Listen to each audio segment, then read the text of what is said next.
Doctor साहब ये बताइएगा, चूँकि रमज़ान है और हमने कोशिश करनी है कि अल्लाह ताला को राज़ी कर लें, अल्लाह ताला को राज़ी करने की हम कोशिश करते हैं। सुन्नत नबी सल्लल्लाहु अलैहि वसल्लम की तरफ मैं आती हूँ। मुझे ये बताइएगा कि सुन्नत नबी सल्लल्लाहु अलैहि वसल्लम को हम अपनी रोज़मर्रा की जो ज़िंदगी है उसमें अपनाने का कोई एक आसान तरीका क्या है? सबसे बेहतरीन तरीका जो है वो खुद अपने अंदर बंदे के पैदा होता है कि मैंने सीखना है।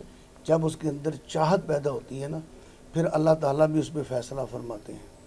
अल्लाह ताला फरमाया कि ला इकराह फिद्दीन, हमने दीन में सख्ती नहीं रखी। एक बात। दूसरी बात ये कि जब तक आपके अंदर खुद पैदा नहीं होगा, अल्लाह ताला उस वक़्त भी हदायत नहीं देंगे। आपके अंदर पैदा होगी तौफीक, तो फिर आप उस तरफ आएंगे। दूसरी बात ये कि जब भी हम इस बात पे गौर करते हैं, तो अगर हम गौर से देखें तो बड़ी ही प्यारी सुन्नतें हैं नबी सल्लल्लाहु अलैहि वसल्लम की। आप अपने दिन में कितने काम करते हैं, अगर आप ये तहिया कर लें कि मैंने ये काम करना है और मैंने सुन्नत तरीके से करना है, तो वहीं से सुन्नत का आगाज़ हो जाएगा जी।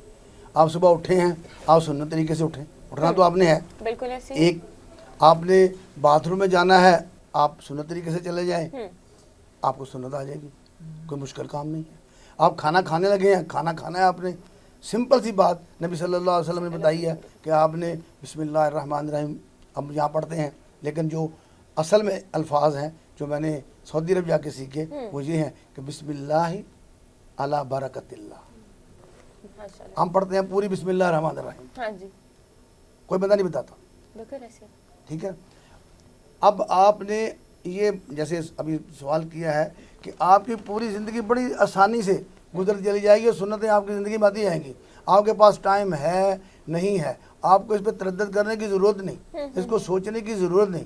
आप गुफ्तगू करने लगे हैं अपने माँ बाप से, अपने बहन भाइयों से, आप ये सोचें कि मेरे नबी सल्लल्लाहु अलैहि वसल्लम ने इस तरीके से बात की है, मैं ऐसे बात करूँगा।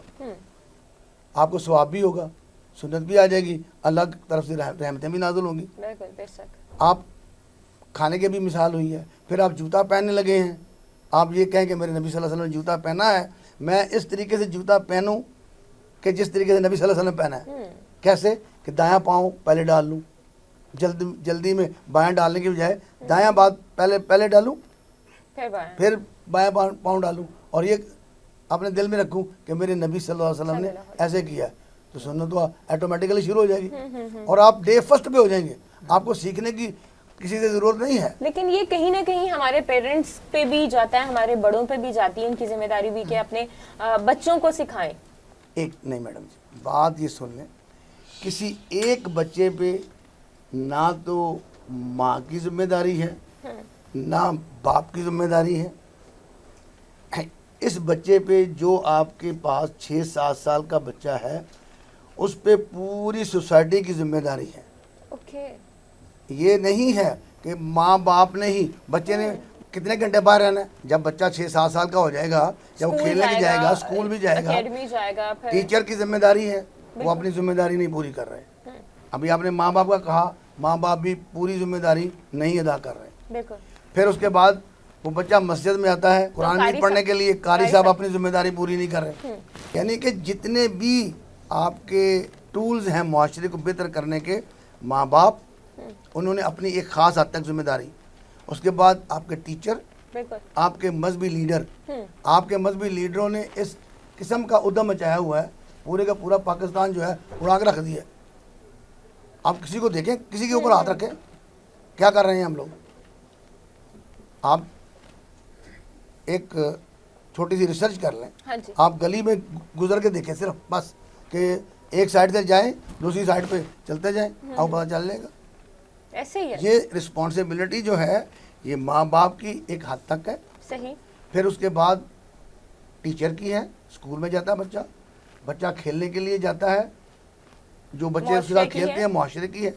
फिर मस्जिद में जाता है, कारी साहब की जिम्मेदारी है।